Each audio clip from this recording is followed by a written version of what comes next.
यही बात रखते हुए मेरे जो बोलने का बारी है मैं वही भी धन्यवाद। श्री धैर्यशील माने। धन्यवाद अध्यक्ष महोदय, आपने मुझे इस पावन अवसर पर अपनी बात रखने का मौका दिया। मैं सर्वप्रथम सभागृह में उपस्थित सभी मेरे भाइयों का, बहनों का मनपूर्वक अभिनंदन करना चाहूँगा। आप एक ऐसी लौती संसद है कि 500 सालों में पहली बार ऐसा दिन आया है कि जहां प्रभु रामचंद्र जी का रामलला जी का आगमन अयोध्या में हुआ और उसका सम्मान करने का भाग्य इस सारे संसद को मिला है। मैं सर्वप्रथम आप सभी का अभिनंदन करना चाहूँगा। मैं ये सोच रहा था, अभी अमित शाह जी का भाषण हो रहा था कि इतनी कठिनाइयों के बाद इसी काल में क्यों रामलला जी का जो स्थापना हुई, पद या उनकी प्राण प्रतिष्ठापना हुई, वो अभी क्यों हुई।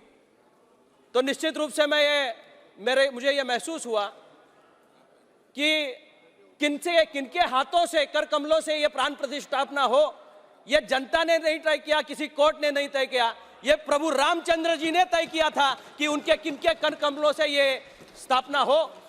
और वो जो चुनाव था वो किसके आधार पे हुआ, वो धर्म के आधार पे हुआ चुनाव नहीं था, वो मोदी जी के कर्मों के आधार पे किया गया चुनाव था, जो प्रभु रामचंद्र जी ने उनके कर कमलों से इस देश में स्थापित होने का निर्णय लिया। निश्चित रूप से आज एक भाग्यशाली दिवस है जिसमें हम सभी लोग इस लोकतंत्र के माध्यम से आगे बढ़ रहे हैं। 2 मंदिरों का उद्घाटन सम्माननीय प्रधानमंत्री जी के हाथों से हुआ है। राम जन्मभूमि में प्रभु रामचंद्र जी का तो हुआ ही है, लेकिन लोकतंत्र का ये सबसे बड़ा मंदिर आज जिसमें हम लोग बात कर रहे हैं, जिसके हम सदस्य हैं, उसका भी उद्घाटन सम्माननीय प्रधानमंत्री जी के हाथों से हुआ है।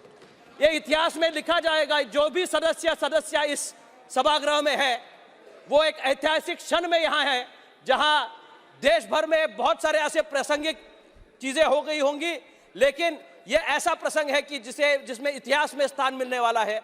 निश्चित रूप से मैं भाग्यशाली हूं और आप सभी के बीच बात करने का मौका इस माध्यम से यहां मिल रहा है।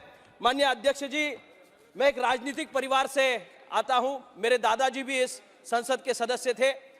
एक आज ऐसा दिन है कि जहां 5 साल पूरे होने आए हैं और आज उसका आखिरी दिन है। क्लास का आखिरी दिन जब होता है, वैसी स्थिति मन की हर एक की है। कल एग्जाम में वापस जाना है, लेकिन एग्जाम में जाने से पहले निश्चित रूप से हमें हमेशा कोसा जाता था कि राम के नाम पे राजनीति की जाती है। हम राजनीति नहीं करते, हम नीति में राज ढूंढते हैं। राज करने के लिए जो राजधर्म का पालन करते हैं, जो सिंगल की यहाँ स्थापना की गई है मोदी जी के द्वारा, आप सभी के आस्था का, भारत देश के आस्था का, भारतवर्ष के आस्था का वो प्रतीक है। और निश्चित रूप से राजमार्ग चलने के लिए, राजधर्म का पालन करने के लिए वो हमेशा उसकी चेतना हमें देता रहता है। निश्चित रूप से मैं आपसे ये कहना चाहूंगा कि परिवारवाद के बारे में बात की गई, लेकिन मैं निश्चित रूप से कहना चाहूंगा जो अपने कर्मों से आगे बढ़ता है उसको परिवार का नाम नहीं देना, ये कल मोदी जी ने कहा। और राजा का बेटा राजा नहीं बनेगा, जो काबिल है वही बनेगा। ये निश्चित रूप से यहाँ जो काबिल लोग बैठे हुए हैं उन्होंने अपने कर्मों से ये सिद्ध किया है।